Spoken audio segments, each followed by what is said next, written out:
G'day and welcome to another episode of Kiwi Car Life. And over the last 3 weeks we've been beginning the process of rebuilding my repossessed Accord Euro R. In the first episode I introduced it to the channel along with its many faults, and then in the next episode we got the interior into an at least relatively presentable condition. Today we're going to be fixing the 3 core issues with the drivetrain. By the end of today's episode we'll have a working second gear, I'll be able to start it with the key, and it won't wobble so much on the motorway. Let's get into it. We began by getting the car into the workshop and taking a look underneath. The exhaust was an absolute eyesore, and looking at the front suspension, half the bolts were missing split pins or were just held together by random bolts found off a shop floor.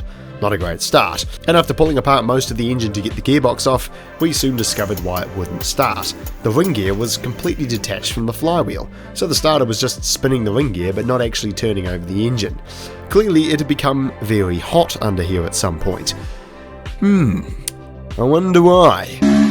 So, with a new flywheel on order we took to pulling the gearbox to bits. Surprisingly, it actually didn't really show any noticeable signs of damage, but not long later we put the new second gear synchro in, and then it was time to send the Euro R into hibernation while we waited for more parts to arrive. A month later, the car was back in bits on the hoist. We installed a new flywheel so that I don't have to keep bump starting it, the rebuilt gearbox so that I have a second gear, and some new drive shafts to fix the immense wobble under acceleration at speed. Finally, now the car wasn't far away from being finished, I decided it was time to install the new battery. And with that, aside from the exhaust, wheels and exterior paintwork which we're going to attack next week, the car's pretty much good to go. Let's see how it drives. I'm going to be honest, it still doesn't drive great, but it is at least better than before, and it's pretty fun now to be able to go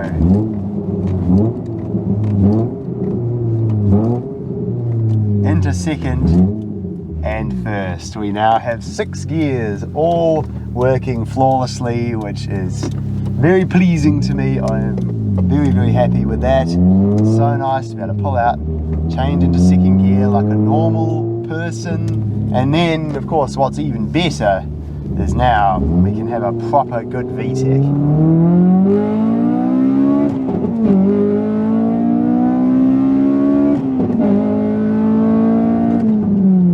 And while I'm really embarrassed doing that, I'm looking around desperately hoping nobody saw me too much because it is so loud. I'm starting to see some of that Euro R magic coming through. The engine, wow, what a masterpiece.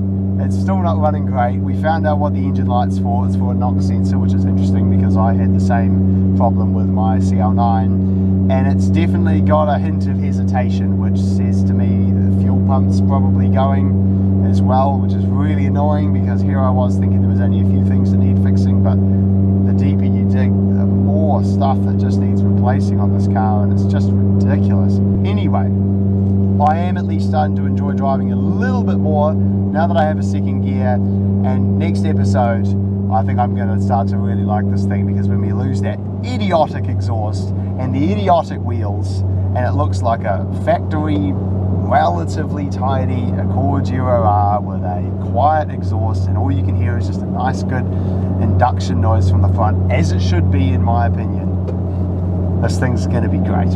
At the moment I'm kind of neither here nor there. Obviously with the hesitation from the engine, that's kind of annoying and it makes downshifting challenging, especially at the higher RPMs. The exhaust is obviously still ruined, the tyres are obviously still ruined, so I need to sort of sort all of that out. But when I do, it's going to be good. I am looking forward to it. Well, there we go. Thanks very much for watching this episode of Kiwi Car Life, and I hope you're enjoying the Accord Euro R rebuild series thus far. If you want to go back and see last week's episodes, then click on the links popping up right about now, and I'll look forward to seeing you again next time.